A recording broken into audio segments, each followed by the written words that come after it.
Hi guys! Andito na naman tayo ang ating bagong video. Nasa Mallorca, Spain pala tayo. Ayan siya guys. Nasa castle tayo ng Castelbelber, or for short is Castelbelber. Ang hirap i-pronounce guys, pero ayan siya. Ito yung old castle at tinitirahan ng king dati sa Mallorca, Palma. Ayan siya guys. Ito yung one of the famous na binibisita ng mga tourists. One of the tourist spots here in Palma. So ang Palma pala guys ay part of Spain. It's a country. Ayan siya guys. Pero parte pa din ng Spanya. Malaki siya na castle. At saka dati yung may mga war sila dyan. May mga history guys, pero hindi ko kinikilatis yung mga history nila kasi madami pang tawag natin. Hindi tayo interested sa history. So kasama pala natin yung host kid ko sa Denmark, pero nasa na sila ngayon, nasa Mallorca na sila ngayon. Pansamantalahang tumitira sila, kaya binibisita ko din. Ayan siya guys, nasa yan, overlook na tanawin natin sa itaas ng castle. Makikita mo yung city nila, tsaka yung bay. Maganda actually, kasi mainit siya na malamig ang hangin. Buti na lang nung pagpunta namin dyan, hindi pa masyadong madaming tao.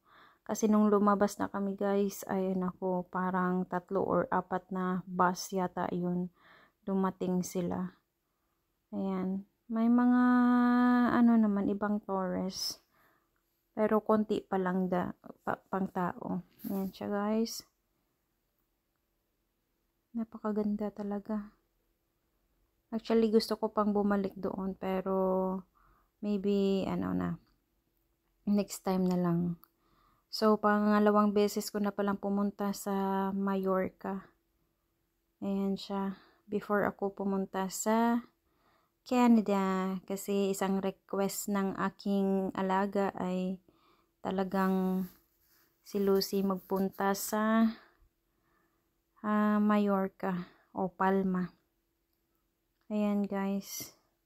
So from Malta, pumunta ako sa Mallorca para bumisita sa kanila. Ayan. Patahimik pa dyan kasi kami pa yung tao.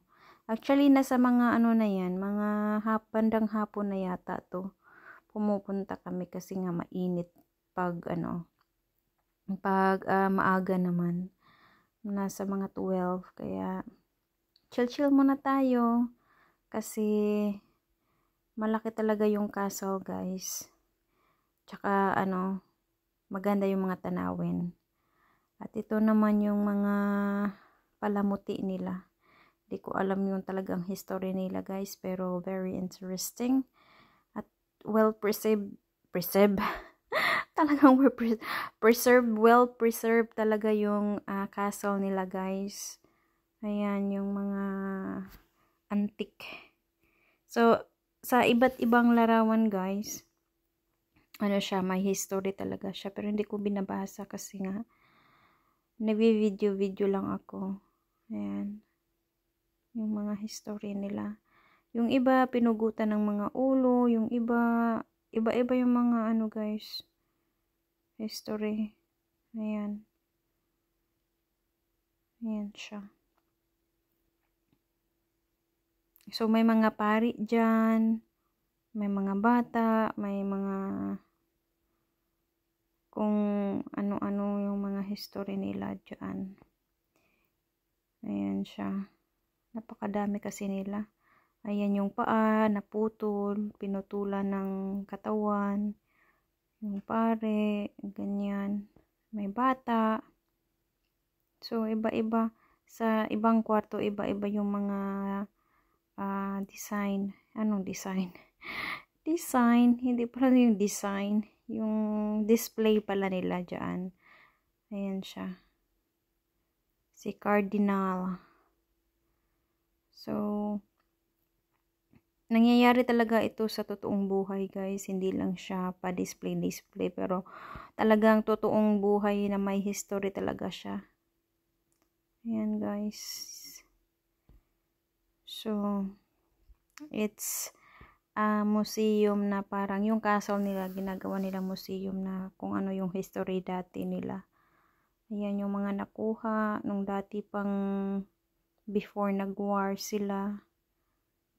So, pagkatapos namin guys pumunta kami sa park kasi naboboard na yung alaga ko. Kaya, actually gusto niya akong mag-try dyan. Medyo natatakot ako kasi masakit yung likod ko. Kaya, sinabi ko sa kanya na siya na lang. Ayan siya. Paakyat siya doon at mag-slide down siya pababa. Ayan yung quality time namin. Madami namang mga batang pumupunta dyan. So, tahimik na buhay ang Mallorca o Mallorca ba yan? Sa Palma. Marami namang mga Pilipino sa Palma, guys. That time kasi ano siya, weekdays yun. At saka pumunta kami dito. Ayan, napakaganda talaga yung cliff niyan. As in, malakas ang hangin dyan. Kasi gusto namin mag-picnic sana, kaso walang table. Kaya tingin-tingin na lang kami at pumunta kami doon sa ibang side. Kasi napakahangin at nakakatakot naman doon sa baba at ikay mahulog at mamatay. At pagkatapos guys, nag-beach. Nag-beach kami doon sa city. Ayan yung city nila. So, kasi hindi pa nga siya, hindi pa summer. Pumunta ako dyan before summer kasi tawag nito. Pag summer yan, madaming tao. Ngayon walang-wala. Ayan, kasama ko pala si Nine. Yung dati ding nila au pair ng amo ko. See, walang tao. Meron namang naglalakad-lakad lang pero walang naliligo kasi nga malamig na. Malamig pa. Actually, naka-winter coat nga ako kasi nga nilalamig ako. May ubot sipon pa kasi ako nung pumunta ako dyan. Kaya, naka-winter jacket tayo. Yung, hindi naman siya winter jacket, pero makapal na jacket yung sinusuot ko. Kasi nga mahangin siya. Maisa naman, pero mahangin talaga. Tas iba yung pakiramdam ko. Pero nagta-travel pa din si Lucy kahit may sakit. O, diba? Nice view.